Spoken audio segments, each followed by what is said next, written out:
Well, good morning, everybody. Here's some of the highlights in the forecast we're watching over the next couple of weeks. And a lot of my attention in the last 24 hours has gone toward this very cold air across much of Russia. What we've seen is the displacement of this cold air here while some cooler conditions still reside in parts of Greenland and also in Alaska. My point by telling you this is it's going to be very difficult for much of North America to link up to really, really cold air in the next 10 to 15 days and probably beyond until we get a displacement of this. But that could happen. It could happen as we approach the new year and start January. So keep an eye on Russia as we go forward. Now, what this is also doing is it's displacing the stratospheric polar vortex. It's living more over toward Europe or at times over Russia as ridging builds into parts of this section of the North Pacific and the Arctic. And again, this is just something that we start to get a little bit of a wobble, a little bit of a change in the polar vortex, and it's going to start to oscillate and move around. So I'm just letting you know there seems to be what I would kind of call a setup, man, for maybe late winter temperature change across much of North America. When I say late winter, I'm talking about just past the new year. So watch Russia very carefully.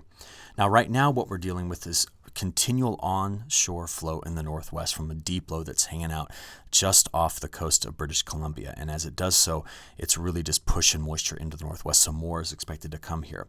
And the bigger story for later this week is where does this piece of this next broader trough end up in the Midwest to potentially deliver a pretty sizable storm system. So as it stands this morning, we have flood watches that line this part of the West Coast. We have some dense fog in places across the United States, and there's a little bit of snow coming into the Appalachian Mountains today on this weak clipper that's moving over Illinois and Indiana. So as I play this out through the next couple of days here, you're just going to see the clipper system move farther to the east, bring a little bit of light snow into parts of New England. There's a deeper low offshore, but it's not going to affect the coast. So here's your snow in the Appalachian Mountains, and then you'll just watch the northwest. I mean, just constant flow coming in. As we get out here through Wednesday into Thursday, the snow line comes down the mountains a bit, and we get a bit more snow coming into the Pacific Northwest. But what we're going to watch is two systems, the first of which is exiting right here off the mountains, hitting parts of Montana, but up in parts of southern Canada. That's system number one that goes to the Great Lakes. It goes toward the Hudson Bay. The second system, which comes out down here, goes to the Great Lakes. And I want to show you that by going to the global models. There we go. GFS left, European right. Now here we are. We're picking up the same spot. The models are a bit different on the position and strength of the snow through Thursday in the northern plains. So notice there's more snow in Montana and North Dakota than the GFS has. We then watch this system move toward the Hudson Bay, see it? And then the second system comes out of the panhandles of Oklahoma and Texas. The models have now flipped in their position on where the heavy snow is. Remember yesterday the GFS put all of its heavy snow in Indiana, Ohio, and Michigan. It's now got it Saturday night in parts of Missouri, Iowa, Wisconsin. The European model has now shifted its heaviest snow east. So you can see that by Saturday night through Sunday morning, it's trying to pin it here in parts of Indiana, Illinois, Wisconsin, and through the UP up into Ontario.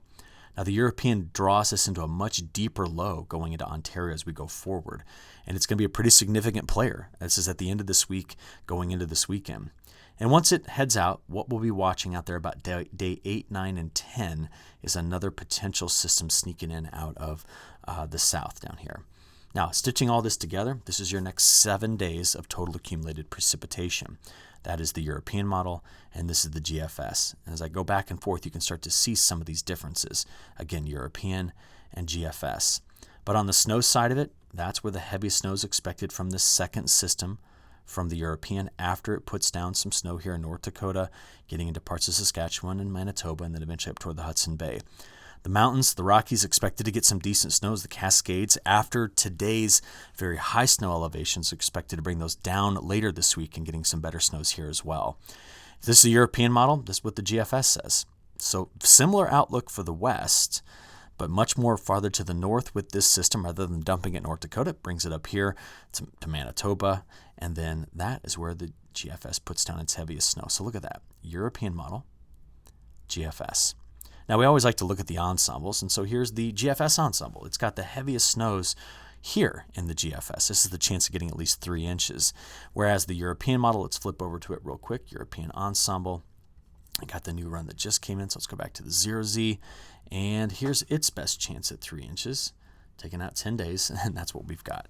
There's just some similarities, but overall, this tells you that we need to get this wave onshore in the west before we make much of a statement about it. On the precipitation totals side of it, who's going to be drier? Well, let's go back to that 0Z run again. And over the next 10 days, that's what we're looking at. These are the spots that miss out on this moisture. Into week 2, I don't like this. I want this trough to be here. And the reason for that is that it sets up better southwest flow for the U.S. Instead, we get northwest flow. And I know you all know what I'm going to say here. That's convergent in this area. But the only thing I'm excited about is there may be a little trough that comes out down here. And that's why some of the models are looking at the week 2 and saying maybe something coming out of the southern plains. See, it's in all 3. But overall, that northwest flow, the bigger picture, is a drier signal for a lot of folks in the U.S. So I'm tending to rely more on the European model for its solution. Okay, on to the temperatures. Watch the heat coming into the plains. 60s in Montana today, 60s in the northern plains tomorrow, presses east on Thursday into Friday. I mean, look at all that warm air that's here. And then as we work our way into the weekend, when the system comes out on Sunday, and things start to cool back off again. But I just played you out there a full week, and did you see any connection to Arctic air? You don't. It's all in Russia right now. We do still have a frost to worry about later this week coming back into the southeast. You can see our frost line is pretty far to the south, but this is not brutally cold air. It's in the 30s. It's not like it's in the teens. We're really lacking the ability to draw this Arctic air across the North Pole into North America. So as we play it out for the next 10 days, we're a little bit cooler south, but we're very mild here throughout the north, and all that cold air is trapped up on this side of the planet. Okay, last couple things here. We're watching the evolution of this El Nino, and we're questioning whether or not it's maybe reached its peak. Now, the reason why I bring that up is because when we look out here what the ocean temperatures have done, we're not getting this meteoric rise in temperatures as we approach the end of December. So it's a 1.5 degrees C above average. Now, there are still some El Nino signs. Like we got a westerly wind burst coming in mid-December, which means we question whether or not we could get a good December El Nino pattern developing. You say, well, what's that? That's what this is. Wetter south, a little bit drier in the west. Could get a few systems rolling through the central United States, where we tend to be very mild north with cooler conditions, not just in the southwest, but at times getting into the southeast as well. What often happens when we have a setup like this is that these El Nino events, after they peak, when they crash in late winter and spring, we tend to get a back half-loaded winter. So that tends to be wetter for the West Coast, wetter for the Midwest and plains, wetter for the South, and only drier spots around the Appalachian Mountains, and a lot more colder air comes in. So we're going to be watching that in the forecast. We get a new long-range update from the European later today, by the way. Finally, then, what we've got is just the continual model battle for South America. The ECMWF brings better rains to Mato Grosso, keeps it very wet in southern Brazil, Paraguay, Uruguay, and brings better rains to Argentina. This is the next 15 days. It's drier east and drier pretty far to the north.